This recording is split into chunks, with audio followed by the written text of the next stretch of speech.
a leer nada más del versículo 1 al 7, donde Pablo se presenta a sí mismo diciendo quién es él.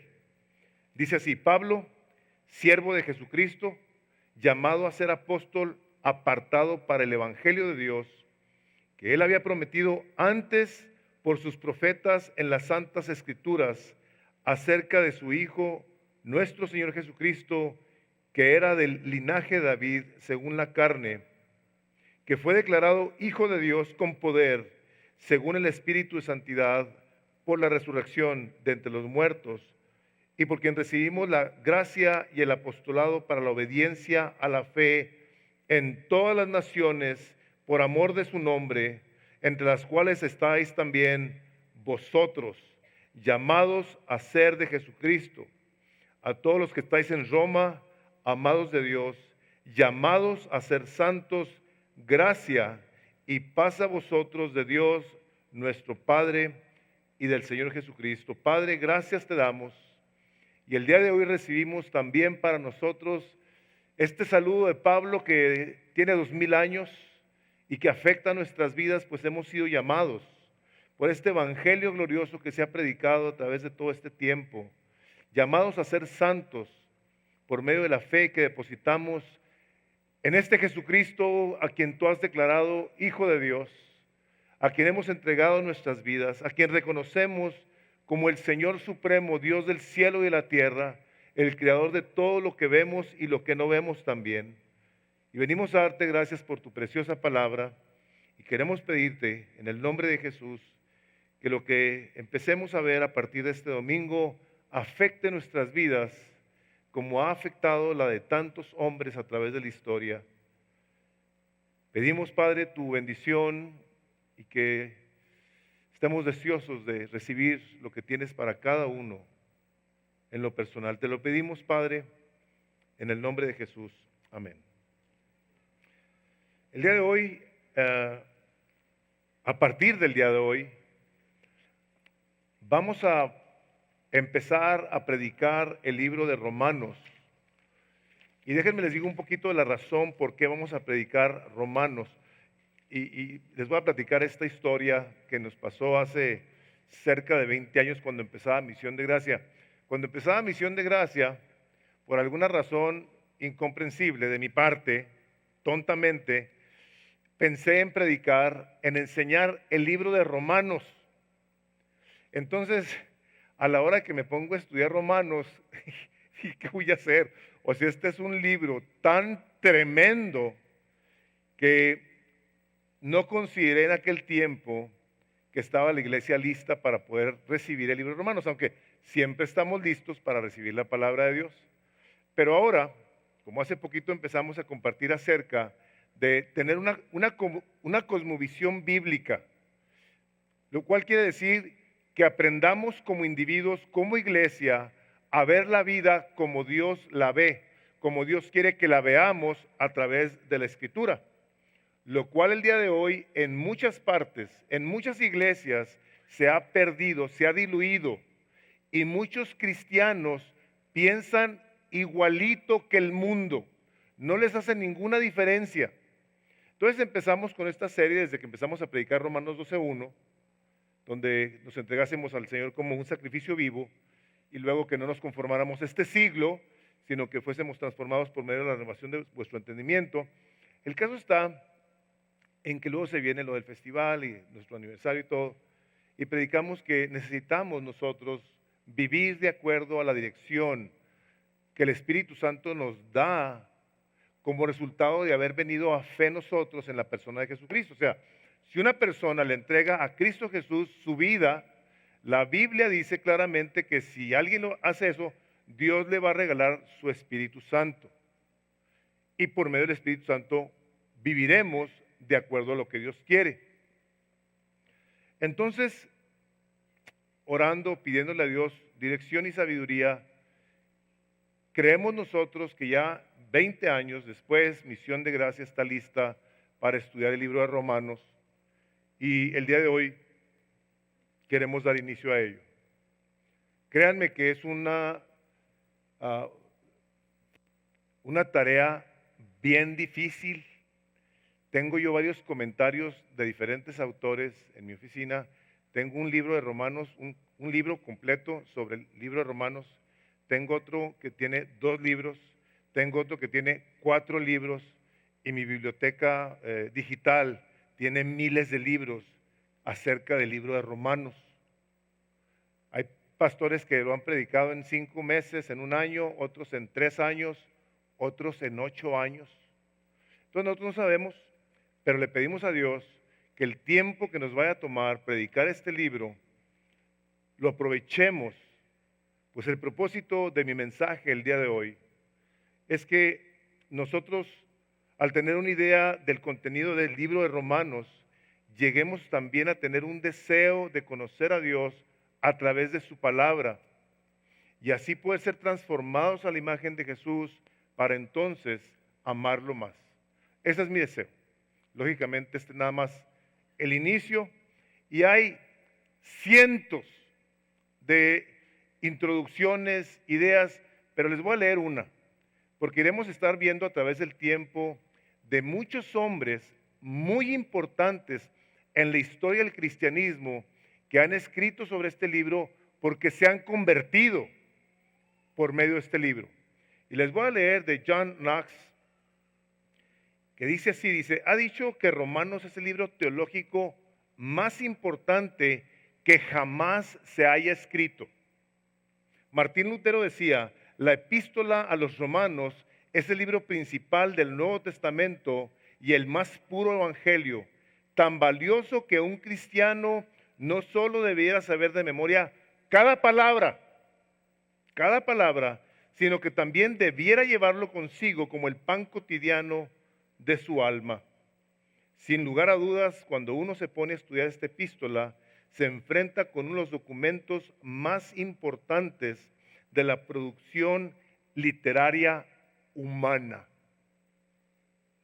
Así como este comentario, he leído muchos que lógicamente lo lleva a uno a tener una expectativa de qué es que hace este libro tan importante. ¿Por qué? Ahora, tal vez algunos de ustedes han leído Romanos. Creo que en el grupo de mujeres lo estudiaron, vi las tareas, buenísimas tareas. Ahorita están estudiando Esdras, los estudios de mujeres muy profundos aquí en Misión de Gracia. Y yo sé que algunos de ustedes han leído Romanos y hay partes que no le entienden. Tiene partes bien difíciles, bien complejas, Romanos. Se estima que el apóstol Pablo a la edad de 22 años podría contar con 2 doctorados de teología, de tanto que sabía este hombre de la historia de redención del hombre. Entonces, Pablo, inspirado por el Espíritu Santo, escribe este libro a hermanos que estaban en la iglesia en Roma. ¿Ok? Y les escribe cosas que yo sé, así puedo asegurar, que había cosas que no entendían. Pedro, en una de sus epístolas, dice así, nuestro amado hermano Pablo, a quien Dios le ha dado una sabiduría tal, dice, que escribe cosas las cuales son difíciles de entender. Este es Pedro el apóstol, el que anduvo con el Señor Jesucristo. Difíciles de entender, y lo dice esto, las cuales los indoctos, la gente que no está instruida, y los inconstantes tuercen para su propia perdición. O sea, la palabra de Dios, hay gente que la distorsiona, no la entiende. ¿Por qué? Porque no la estudia. Pero les voy a decir este ejemplo que se me hizo significativo y lo usé ya hace algunos años. Sé que no lo recordarán tal vez, pero nosotros consumimos alimentos desde que nacemos. Y el que consumimos desde que nacemos es la leche materna. Y se han hecho estudios donde los análisis químicos se dice que contiene lo mejor, dicen que es el alimento perfecto para el ser humano al nacer. Los análisis químicos dicen que contiene todos los componentes químicos, una lista de vitaminas, calorías, minerales, etcétera, necesarias para el desarrollo de un bebé, que a la hora de estarlo consumiendo está creciendo, se está fortaleciendo, se empiezan a reír, a mover, etcétera, etcétera. Pero la criatura ni la mamá necesariamente saben el contenido de todo lo que trae la leche. Pero el bebé no tiene que saber que trae esa leche para que lo alimente. Ahora, nosotros venimos a un libro que tiene partes así. Yo les quiero pedir que seamos en un momento dado pacientes, porque habrá cosas que aunque no tengamos una claridad a la hora de estarlo leyendo, les estamos pidiendo que lo lean, como dijo Armando, ahí está el plan de lectura, que lo empiecen a leer en un espíritu de oración. Y le digan, Padre, te suplico en el nombre de Jesús que me ilumines, que yo pueda entender lo que está aquí escrito, pero que si aún no entiendo, Señor, que siga llenando mi alma de fe, de esperanza, de gozo, de poder, porque eso es lo que es la palabra de Dios. Entonces, vamos a empezar a ver este glorioso libro y les voy a decir, también hay cantidad de maneras de ver este libro, pero yo dije, yo no me puedo poner al día de hoy más que a tratar de llevarlos como en un avión, a todos ustedes. Imagínense que es un piloto y les digo, o sea, volteen para abajo en la ciudad, están viendo la ciudad y están viendo si es de noche, las lucecitas, los carros, las farolas, ya ven cómo se ven de noche y todo eso. O de día que ven el tráfico, cuando se va acercando y todo, las casas, pero no sabemos lo que hay ahí abajo. O sea, lo que quiero hacer es el día de hoy decirles más o menos de qué se trata este libro. Y lo he dividido en 4 partes. Estas 4 partes las he puesto de esta manera. La primera parte, que una vez que el apóstol nos habla de que viene a traer él aquí el evangelio de Jesucristo, es lo que con eso saluda. Yo he sido enviado a predicar ese evangelio que estaba prometido desde antes. O sea, Dios había prometido que iba a salvar al mundo. Pablo aquí, guiado por el Espíritu Santo, empieza a escribir esto y nos dice, vengo a traerles el evangelio. Pero una vez que lo empieza, la primera parte con la que empieza es con la ira de Dios. Son 4 partes: la ira de Dios, la gracia de Dios, el plan de Dios y la voluntad de Dios. 4 cosas: la ira de Dios, la gracia de Dios, el plan de Dios, la voluntad de Dios. Ahora, si empezamos a hablar acerca de la ira de Dios, diríamos, ¿por qué este libro tan importantísimo, una vez que nos dice que el evangelio es el que nos salva, que es el mensaje de las buenas noticias que Dios tiene para todo ser humano, por qué con lo primero que empieza es diciéndonos, Dios está airado contra toda la humanidad? ¿Por qué? Bueno, pues el primer propósito del Espíritu de Dios al traernos el evangelio y luego mostrarnos su ira es que nosotros todos, desde el libro de Génesis, nos hemos rebelado contra Dios.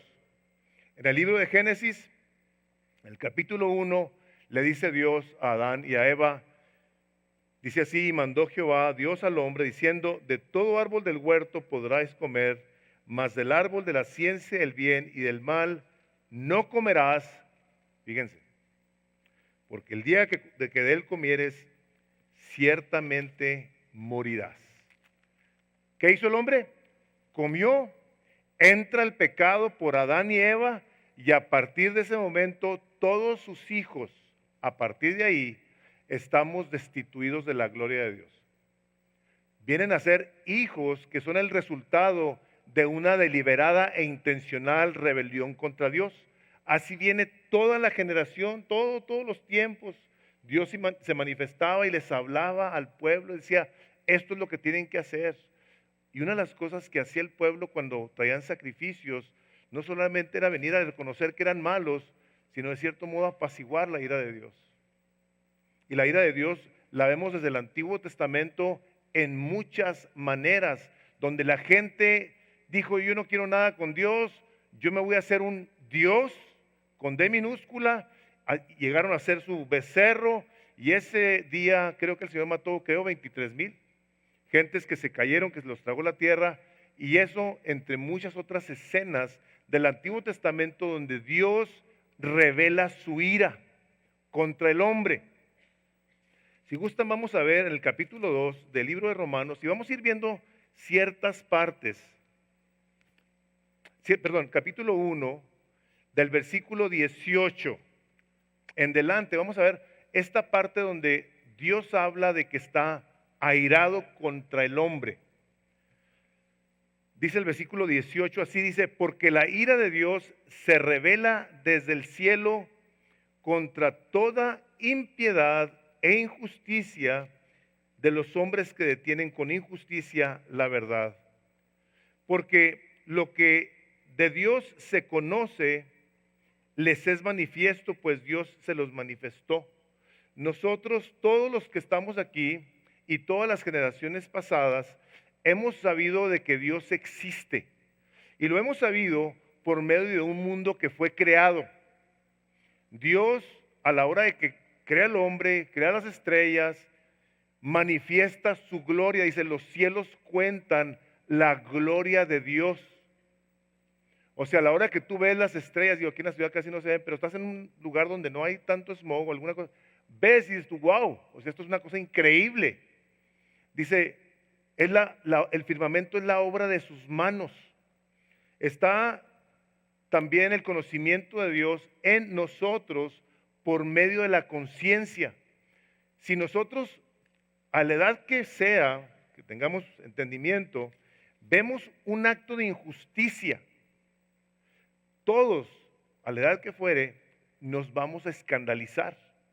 De chiquitos, si vemos a alguien golpear a alguien más, gritar, o sea, hacer cosas que no son correctas necesariamente, nos vamos a escandalizar. El día de hoy, o sea, las personas que aún no crean que Dios existe, ven actos de injusticia y se escandalizan.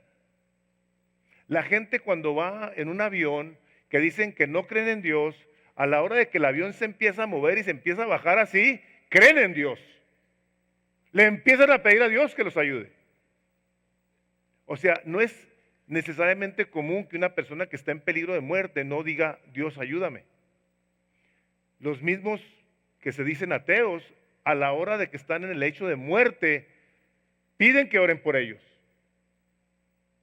Tú sí, a Dios sí te oye.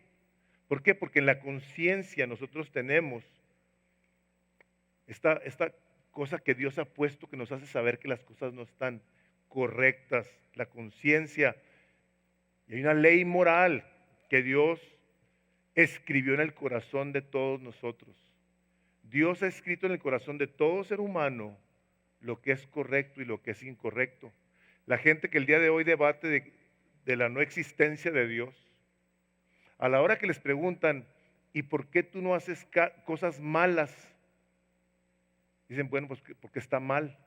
Y la pregunta es, ¿y quién te dijo que está mal? Pues viene de todos los tiempos esa ley moral en el corazón del hombre que le hace saber que está mal. Y no quieren aceptar que es Dios el creador de la conciencia y la moral. Su ley divina viene a enseñarnos lo que es correcto y lo que es incorrecto. Y por último, por supuesto, la ley de Moisés dada al hombre. Los 10 mandamientos, que de ello se han escrito en muchas constituciones de países donde está prohibida la pena de muerte, donde no debes de matar, o sea, cosas que dices tú, ¿de dónde lo tomaron? Bueno, pues lo tomaron precisamente de la palabra de Dios, aunque no crean necesariamente en él.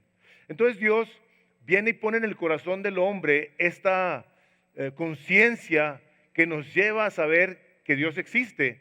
Sin embargo, y estamos todos incluidos en esto, sin embargo, todos, a sabiendas de que Dios existe, y esto nos incluye a los creyentes, a sabiendas de que Dios existe, todavía seguimos haciendo cosas malas, ¿correcto? No nos gustó, ¿verdad? Todavía. Dice la palabra de Dios, en el capítulo 3 de Romanos, el versículo 12, dice, todos se desviaron. Todos. Cuando el Espíritu Santo de Dios pone palabras como estas en la Biblia y dice todos, quiere decir todos. O sea, sin excepción. Todos se desviaron, a una se hicieron inútiles, por supuesto, a los ojos de Dios. Tú puedes decir, yo soy una persona útil, sí, pero si tú estás apartado de los caminos de Dios, de la voluntad de Dios, Dios te ve a ti en un estado de inutilidad, a Él. Dice, no hay quien haga lo bueno. Dice, no hay ni siquiera uno.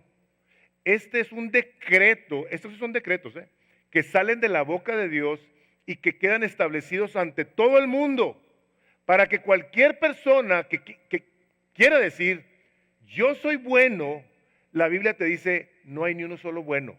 El único bueno es Dios, es el Señor Jesucristo.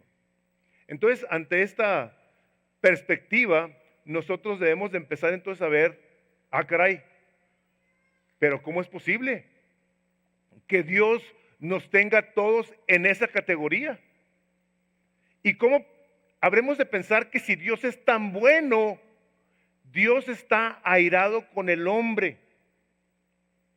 ¿Saben ustedes que en el capítulo más citado tal vez de la Biblia en el mundo entero, en ese capítulo habla de la ira de Dios de una manera que es de llamar la atención? ¿Cuál creen ustedes que es el capítulo más citado del mundo? Juan 3. Porque todos hablamos de Juan 3:16, porque de tal manera amó Dios al mundo, que dio a su Hijo unigénito. O sea, lo ponen en los juegos de los deportes, ¿verdad? Juan 3:16. Gente se lo pone en bandanas y porque de tal manera amó Dios al mundo que le dio a su Hijo unigénito.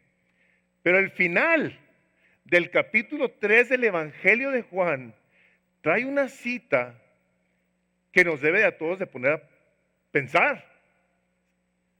Dice el versículo 36 del capítulo 3 del Evangelio de Juan así: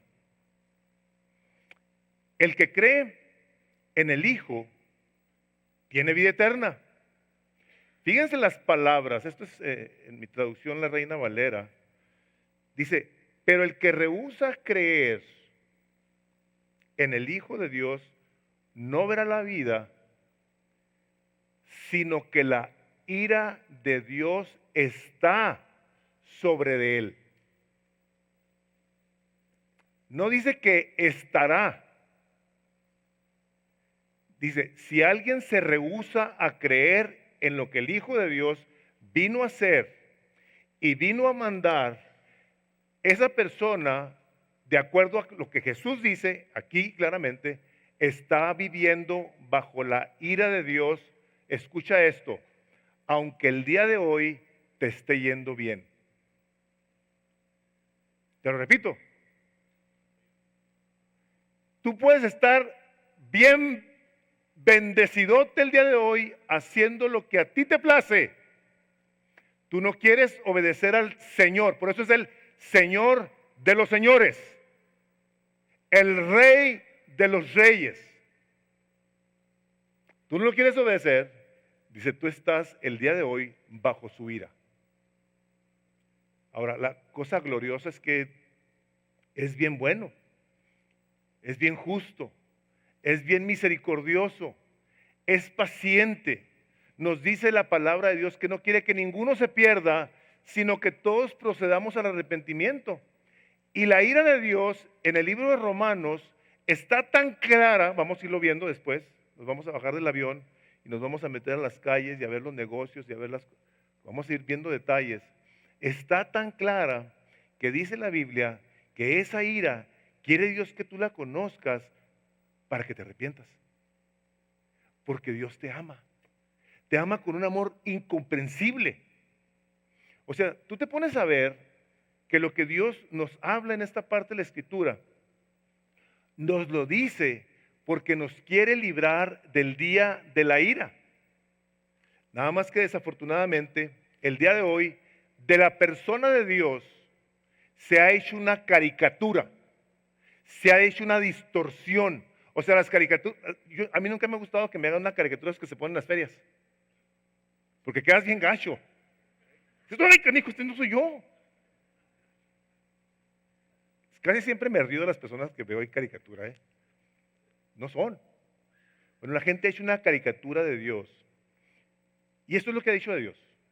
Dios es bien bueno. Él no va a mandar a nadie al infierno. Dios es bien paciente. O sea, y la lista de cosas que se dicen de Dios están en parte ciertas y en parte distorsionadas.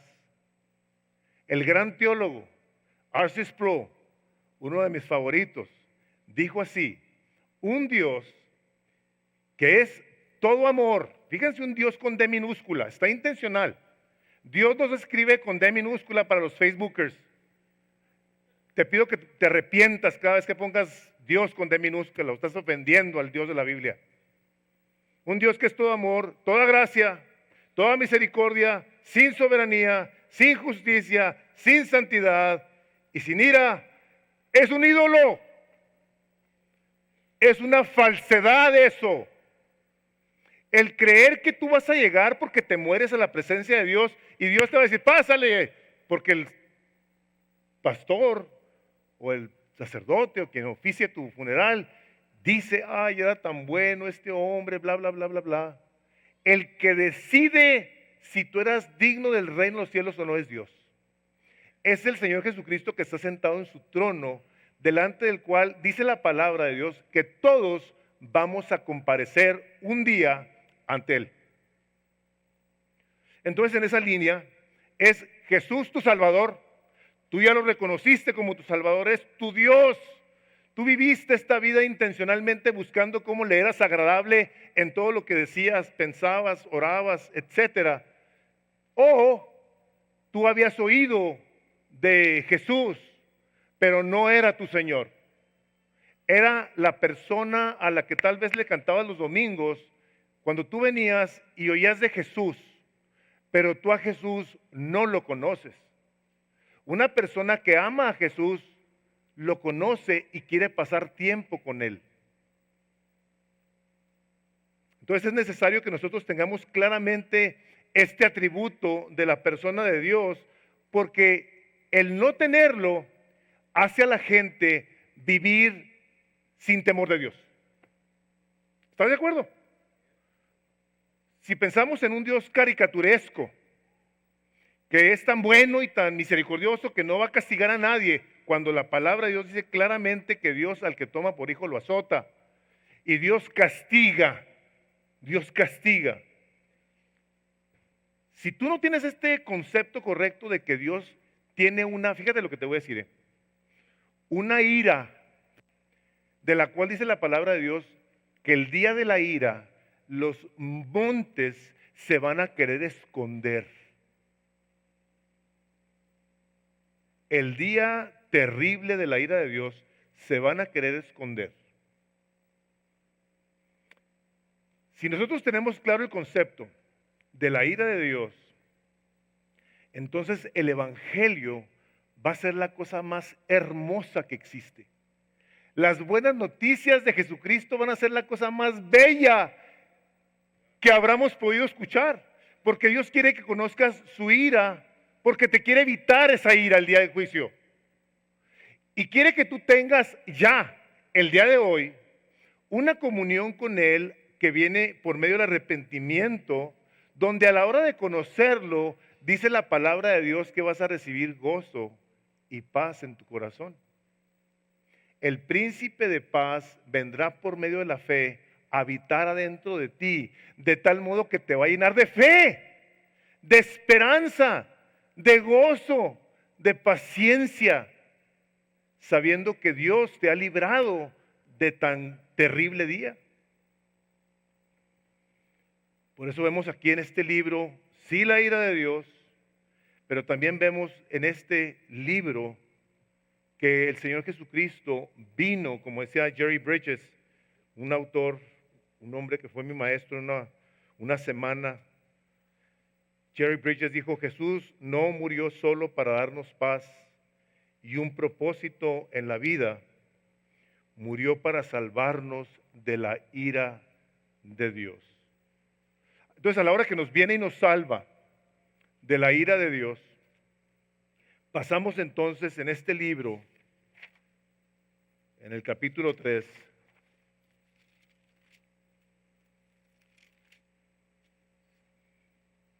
el versículo 21. Denle vuelta en Romanos 3, 21.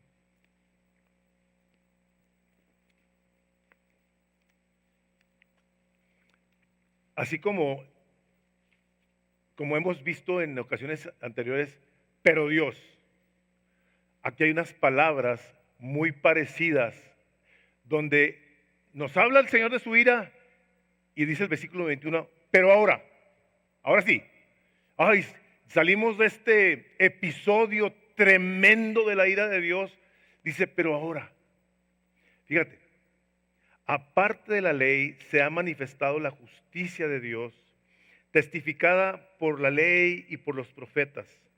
La justicia de Dios por medio de la fe en Jesucristo para todos los que creen en Él. Porque no hay diferencia, por cuanto todos pecaron y están destituidos de la gloria de Dios, siendo justificados gratuitamente por su gracia, por un favor que ni tú ni yo merecemos. Esa es gracia de Dios, que Dios nos da lo que no merecemos, gracia y misericordia, mediante la redención que es en Cristo Jesús, a quien Dios puso como propiciación por medio de la fe en su sangre, para manifestar su justicia a causa de haber pasado por alto en su paciencia los pecados pasados, con la mira de manifestar en este tiempo su justicia, a fin de que Él sea justo y el que justifica al que es de la fe de Jesús.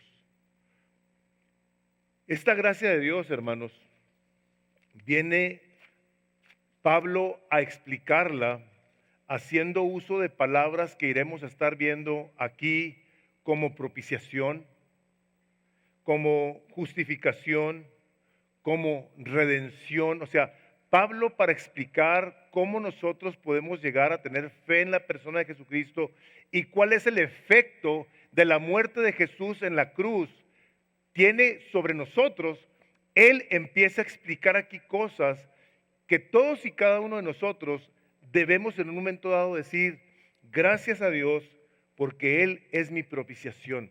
Jesús fue por mí, por ti, a aplacar la ira de Dios a tu favor.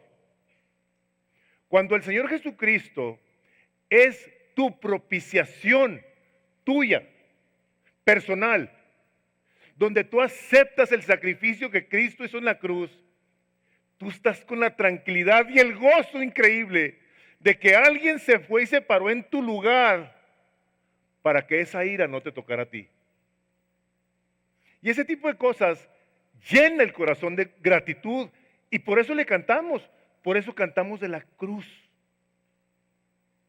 Por eso decimos que Él es nuestro redentor. Él se vino y se dio a cambio a nuestro favor. Estábamos esclavos, Él vino y se metió a esa cárcel, nos abrió la puerta y nos dejó salir. Tú estás redimido. Yo ya pagué por tus pecados en esa cruz. ¿Quieres aceptar? Hay gente que no. Hay gente que se queda adentro. Estaba yo con un grupo de amigos hace algún tiempo y este hombre, no creyente, ya se había divorciado, no sé si 2 o 3 veces. Entonces yo dije, aquí aprovecho. Digo, ¿sabes qué? Le digo, mira, si en algo te puedo servir, con tu matrimonio, creo que estaba viendo con una mujer. No. Me dice, yo sí, estoy bien contentote. Dije yo, wow. Hay gente a la que le gusta vivir en la prisión. Yo no sé si ustedes sepan que hay gente que comete crímenes para estar dentro de la prisión.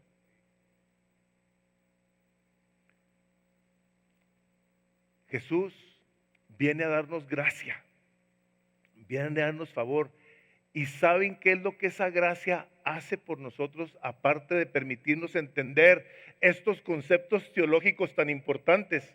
Decía Paul David Tripp, un autor de libros que tenemos aquí de Pastoreando el Corazón de tus Hijos, dice, esto es lo que hace la gracia, dice, nos rescata de nuestra ceguera espiritual, nos libera de nuestra esclavitud a nuestro racionalismo y materialismo. La gracia nos da la fe para estar completamente seguros de lo que no podemos ver, pero que podemos creer, por supuesto, por la gracia de Dios. Nos libera de negarnos a creer en cualquier cosa que no podemos experimentar con nuestros sentidos físicos. La gracia de Dios, cuando viene a tu corazón, te permite entonces creer en ese Señor Jesucristo que está sentado a la diestra del Padre, intercediendo por ti y por mí, y que es el autor de la vida, el dador del gozo y de la paz, y que podrás experimentar por medio de la gracia y la fe esas cosas en tu corazón. Dejarán de ser en tu mente conceptos abstractos, intangibles, y serán ahora algo que tú vas a poder disfrutar. Te voy a decir esto, por toda la eternidad. Porque así como la ira de Dios es eterna, es eterna. Y no solamente es eterna, es justa. Toda persona que va a pasar una eternidad en el infierno, Dios va a tener el 100% de la razón, el 100% de la eternidad. Así es su amor, es eterno. Porque Dios es amor y es gozo. Y Él quiere que tú y yo experimentemos su presencia ya, hoy. Y nos ha dado estos medios de gracia. Sigue diciendo David Tripp, dice, pero la gracia hace más.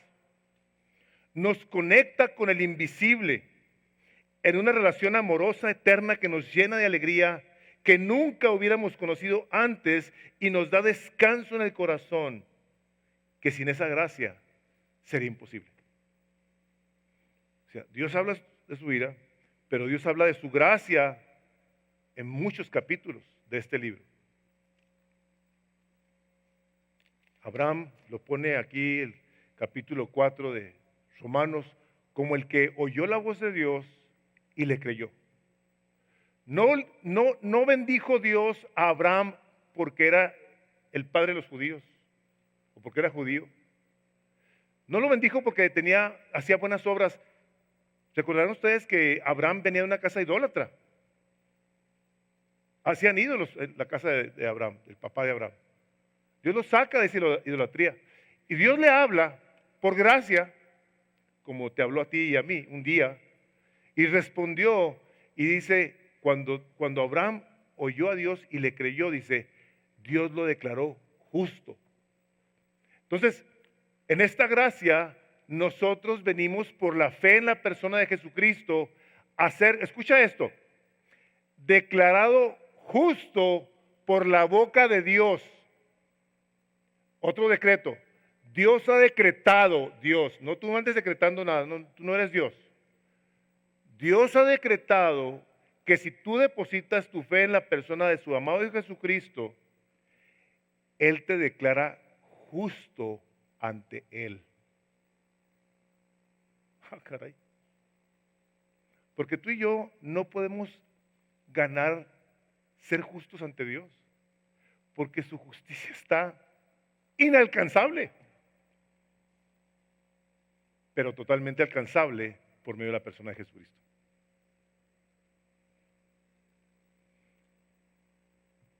En el capítulo 5 dice el versículo 1, lo que les decía hace un momento de esta gracia tremenda de Dios. Justificados, ya estás justificados, una vez que tú depositas tu fe en la persona de Jesús. El capítulo 4 nos habla de la fe de Abraham, cómo Dios lo declara justo por haberle creído. En el capítulo 5 dice, pues por la fe, justificados pues por la fe, tenemos ya paz para con Dios por medio de nuestro Señor Jesucristo. Hermanos, esta caricatura que les digo que se ha hecho, nos ha afectado a todos al grado de que no tenemos idea en ocasiones quién es Dios. La Biblia dice que nadie ha visto a Dios, la única persona que lo ha visto es Jesús. Y los que ya están ahorita gozando de la eternidad. Pero que ahora tengamos paz con el Creador del cielo, con el que le decimos ahorita, Santo, Santo, Santo. Este que no tiene la más mínima relación con el pecado. Dice, ahora por medio de Jesucristo, tú y yo tenemos paz con Dios. Esto es impresionante. Tenemos paz con Dios. Dices tú, oye, pues sí, pero yo todavía la riego y pues sí. Ve lo que dice el versículo 8 del capítulo 5. Si tú estás dudando en acercarte al Señor Jesucristo y entregarle tu vida porque piensas que tu vida se va a hacer una aburrición, alguien te engañó, seas tú o alguien. Fíjate lo que dice, cómo Dios en su misericordia, en su gracia, dice, mas Dios muestra su amor para con nosotros en que siendo aún pecadores, Cristo murió por nosotros. Si tú estás aquí el día de hoy y dices, es que sabes que yo no sé si acercarme a Dios porque soy muy pecador, cometí tal pecado terrible que yo hice una cosa espantosísima, me voy a esperar a ser mejor. Te está diciendo aquí el Señor Jesucristo, mas Dios muestra su amor por ti, en que tú el día de hoy siendo pecador dio su vida por ti, no se esperó a que fueras bueno. Ninguno estaríamos el día de hoy siendo salvos si Dios hubiera estado esperando a que fuéramos buenos. ¿Están de acuerdo con eso? Hijo, mano. O sea, es tan incomprensible la misericordia de Dios que este libro que fue escrito hace 2000 años tiene el poder de Dios en nosotros el día de hoy para la eternidad. Si lo creemos, si creemos lo que está ahí escrito. Que nos lleva entonces a ver cómo en el capítulo 6 nos habla de que Dios nos ha librado del poder del pecado. Cómo ya podemos ahora, por medio de la sangre que Jesucristo derramó en la cruz del Calvario, venir nosotros a estar libres del poder. Yo espero que tú no seas de las personas que digan, yo no puedo con este hábito, dejar este hábito pecaminoso. Yo creo esto. Yo creo que tú lo que estás tratando de decir es, no quiero dejarlo. Habrá hermanos aquí que te aconsejarán, que caminarán contigo ese proceso en el que tú tienes que saber que hay esperanza para ti. Hermanos, yo he atendido casos aquí en la oficina de personas que decían, no puedo, pastor, no puedo. Y ahorita están libres disfrutando su relación con Dios, familias restauradas, vidas cambiadas, porque el poder de Dios se ha manifestado por medio de las buenas noticias. Hay esperanza para ti en el Evangelio. Cristo vino a dar su vida por ti, para librarte de ese día terrible. Decía Charles Spurgeon, el predicadorazo ese tremendo, decía, el arrepentimiento nunca se produjo en el corazón de ningún hombre separadamente de la gracia de Dios. Tampoco espere que el leopardo se arrepienta de la sangre con la que se humedecen sus colmillos. Tampoco puede esperar que el león de la selva reniegue de su cruel tiranía sobre las bestias débiles de la llanura, como esperar que el pecador haga cualquier confesión u ofrecer cualquier arrepentimiento que sea aceptado por Dios, a menos que su corazón sea previamente renovado por la gracia. Si tú el día de hoy estás escuchando y dices tú, ah, caray, entonces sí hay esperanza para mí en la gracia de Dios. Dios se está manifestando a ti este momento y te está haciendo saber que Dios te ama y que quiere darte vida nueva por medio de su Espíritu Santo. Nosotros tenemos que tener esto a sabiendas de que están estas cosas escritas. El capítulo 6 nos dice cómo podemos arrepentirnos, bautizándonos, empezando una vida nueva. Y Pablo escribe este capítulo 7, tal vez yo estaba el otro día meditando, le decía a Jorge, que no sé si es el libro del que más versículos tengo yo memorizados, tal vez. Pero ahí en el capítulo 7, de esos versículos tan gloriosos que nos ayudan a luchar contra el pecado, sabiendo que el Señor está de nuestro lado, dice el capítulo 7, versículo 15, porque lo que quiero hacer no lo hago, mas lo que aborrezco eso hago. Y si hago lo que no quiero, entonces yo estoy de acuerdo que la ley es verdadera. Y sigue disertando Pablo el capítulo 7, dice, miserable de mí. Al final, ¿quién me librará de este cuerpo de muerte? Dice, más gracias han dadas a Dios por Jesucristo, Señor nuestro. El capítulo 8 luego empieza Pues ahí está el Espíritu Santo. Si tú te has arrepentido, tú has reconocido que en tu carne tú no puedes agradar a Dios, entonces Dios te va a regalar su Espíritu Santo. Joven que estás aquí, yo te suplico que consideres lo que estás oyendo el día de hoy, porque te vas a evitar una de broncas en la vida terribles. Miren, estaba viendo un dibujito el otro día en un libro y me llamó la atención, tal vez nunca lo había pensado así tan objetivamente, pero hablaba de las personas que desde chiquillos les han enseñado principios morales y espirituales. Les han enseñado a vivir una vida recta, etcétera, etcétera, bla, bla, bla. Pero a otros que no les han enseñado el temor a Dios, ni nada de cosas morales, nada.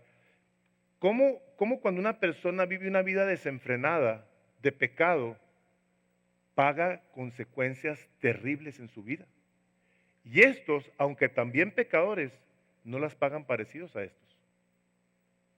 O sea, drogas, promiscuidad, etcétera, cosas tremendas. Y otros que se mantienen toda su vida siendo personas morales, más o menos buenas, no sufren.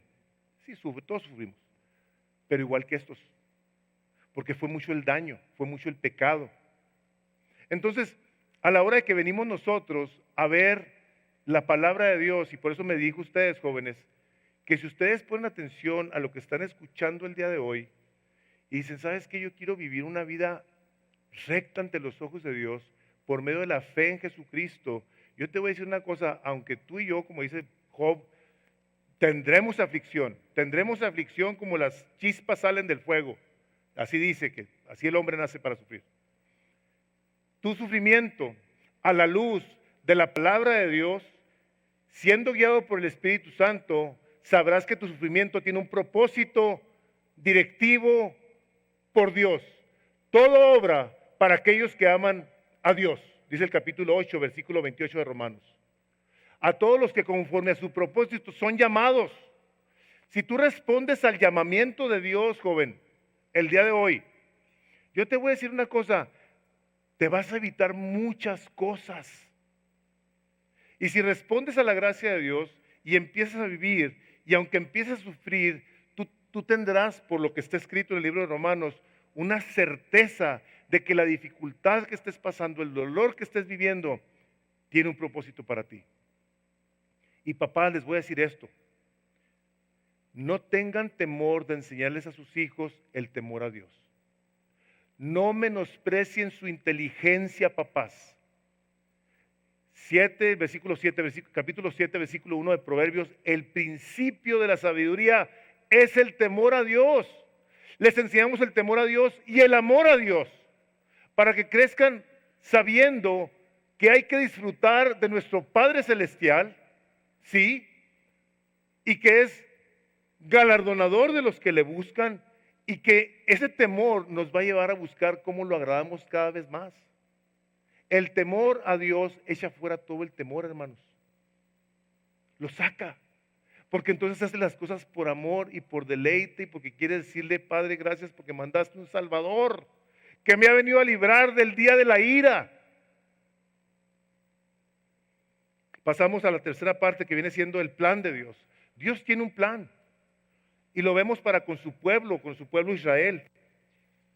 Como ese pueblo que en un momento dado Dios le había hecho todas las promesas, pero ¿saben qué hizo el pueblo de Israel? El pueblo de Israel rechazó a Dios. Y habla cosas bien tremendas acerca de cómo Dios habrá de tratar con ellos, pero no por el hecho de que Israel haya sido infiel a Dios, Dios ahora le va a decir, pues ni modo, tú fuiste infiel, yo también. No.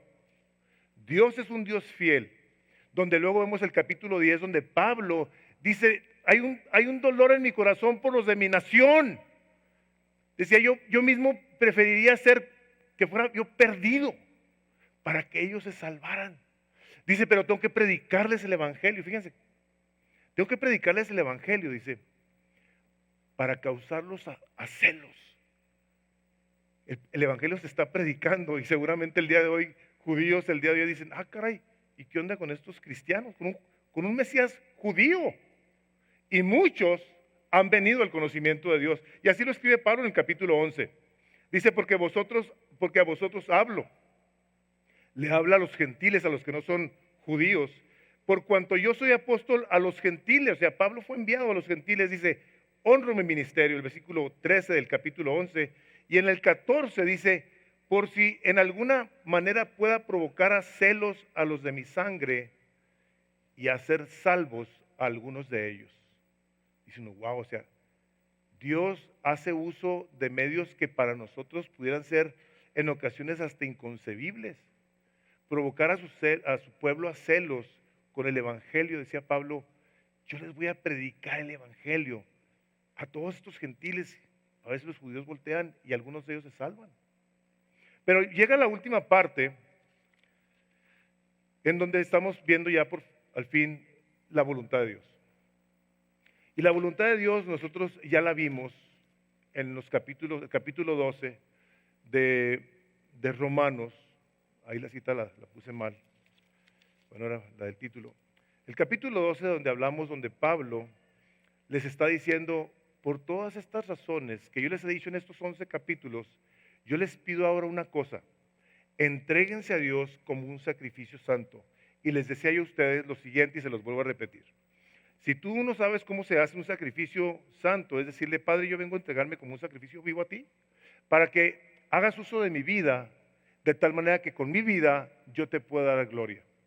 Y que de esa manera yo, al entregarme a ti y venir a tu preciosa palabra, pueda entonces renovar mi mente. Si tú eres una persona que batallas con pensamientos, con sueños, con temores, con angustias, con depresiones, cosas que te atormentan intelectual, emocionalmente, yo te voy a decir lo siguiente, llena tu corazón de la palabra de Dios. Llena tu corazón de la palabra de Dios. Dice, del buen tesoro el buen hombre saca las buenas cosas. ¿Qué? La palabra de Dios. El capítulo 3 del libro de Filipenses, el versículo 8, dice, piensa en esto. Todo lo que oíste y viste y recibiste y aprendisteis de mí, dice, esto pensar. En todo lo bueno, en todo lo justo, en todo lo que es noble, en todo lo que hay alguna virtud, en algo digno de alabanza. Dice, en estas cosas pensad. Y lo dice al final, versículo 9, y el Dios de paz estará con vosotros. O sea, una mente renovada, como dice Romanos 12:2, es una manera en la que tú a la hora de estar pensando en todas estas cosas buenas, vas a llenar tu corazón de fe, de gozo, de paz, de esperanza. Y dijéramos, ay caray, qué bueno eso. Pero luego le agrega, dice, y Dios va a estar contigo. Así de importante es que nosotros pensemos de acuerdo a lo que está escrito. Y una vez que nosotros hemos visto cómo Pablo habla acerca de entregarnos, tener una idea correcta de nosotros, de los demás, nos lleva luego entonces a saber que tendremos que relacionarnos con los débiles. El capítulo 14 del libro, capítulo 13 habla de nuestra relación con la autoridad y la ley, cómo se aplican esas cosas, cómo las debemos de ver. Y el capítulo 14 nos habla de cómo nos relacionamos con los débiles. En el cuerpo de Cristo, cuando alguien recién entrega su vida a Cristo, no sabe cosas de Dios. Y Pablo le dedica este capítulo a decirnos a los creyentes, ¿sabes qué? Sé misericordioso con los débiles. Sé paciente. Diría un autor, dice, el amor que liga a los miembros de la familia cristiana tiene que incluir la sinceridad, el afecto, el honor, la paciencia, la hospitalidad, la simpatía, la armonía, la humildad.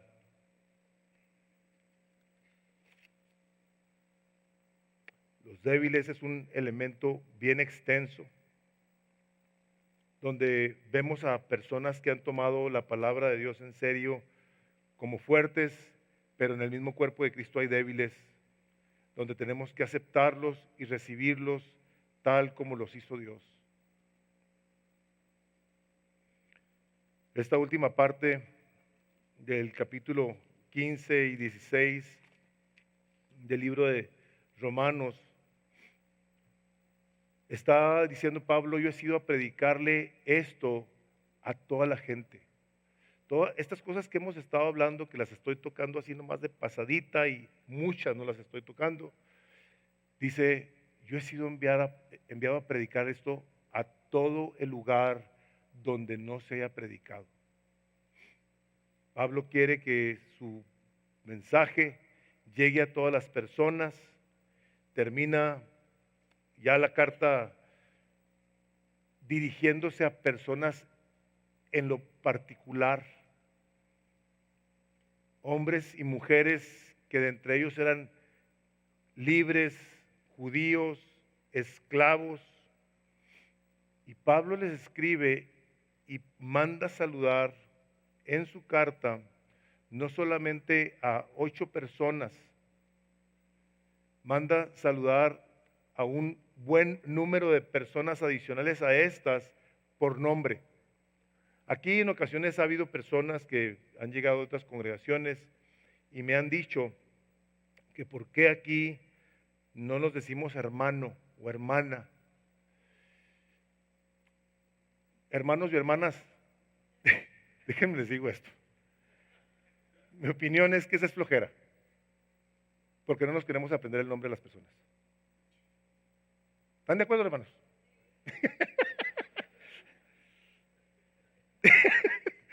Esa es flojera. O sea, imagínense así en las bolotas. ¿Ves a aquel hermano? Pablo, movido por el Espíritu de Dios, se dirige a todos y cada uno de ellos, porque había cosas en su corazón en las que quería ser específico al hacer la voluntad de Dios. En el mundo de Dios, hermanos, hay un plan. No existen los tal vez o los quizás. No existen. No hay lugares que sean más seguros que otros. El centro de su voluntad es nuestra única seguridad. Oremos, decía Corrie ten Boom, aquella mujer que estuvo en el Holocausto, oremos para que siempre lo sepamos. Hermanos, el que nosotros conozcamos la palabra de Dios vendrá a traer, como decía también Elizabeth Elliot en uno de sus libros, si la voluntad de Dios no es algo que añadas a tu vida, es un curso que eliges o alineas con el Hijo de Dios, o te adhieres al principio que rige el resto del mundo.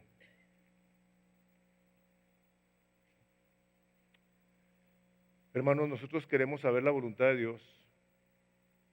Nosotros no queremos que la voluntad de Dios sea algo como que, y tu voluntad de Dios para comprar este carro es esto, o para comprar esta casa, o para conseguirme esta novia o este novio. No. La voluntad de Dios, o estás en ella o no estás en ella. Nosotros debemos ser gente que ante tal presentación de la ira de Dios, la gracia de Dios, la voluntad de Dios, el plan de Dios y la voluntad de Dios, nosotros queremos estar seguros en Dios. Queremos estar deleitándonos con Él siempre. Y yo te quiero decir a ti, cualquier persona que estás aquí, que no conoces a Jesús, Dios quiere lo mejor para ti. Él no quiere que tú te vas a topar con el juez justo y perfecto el día que menos lo esperes y te vayas a llevar una sorpresa eterna. Y a todos los demás, en la última parte que tienen ahí en sus notas, dice, la gracia todavía nos está rescatando. Todavía, el día de hoy. Porque todavía tendemos a olvidar lo que es importante, real y verdadero. Todavía tendemos a mirar al mundo físico para nuestra comodidad. Todavía no recordamos en momentos dados que realmente tenemos un Padre celestial. La gracia ha hecho algo maravilloso por nosotros y sigue haciéndolo cada día más y más. Qué hermoso. Qué hermoso nuestro Padre Celestial que ha manifestado su gracia y nos ha llevado a arrepentimiento. Tú no conoces a Cristo, déjame te digo algo. No viniste aquí por casualidad.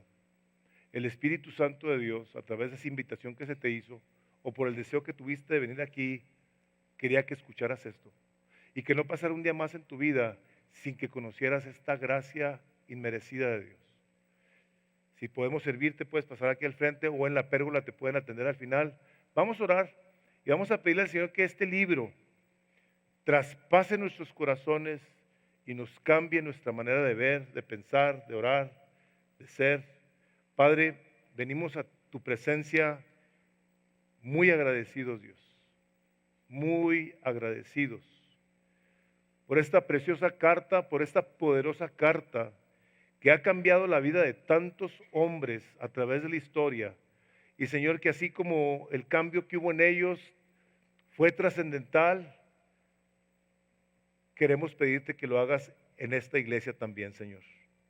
Que todos los que estamos aquí estemos expuestos a tu palabra, que es poder de Dios, para todo aquel que cree ese evangelio glorioso. Así nosotros también, Señor, hagamos obras gloriosas, que te den gloria y que ese día digamos, Padre, gracias por nuestro Redentor, el que nos ha justificado, el que nos ha redimido. Gracias el día de hoy también, porque lo podemos hacer desde ahorita y para la eternidad, pues todo lo pedimos en el precioso nombre de Jesús. Amén.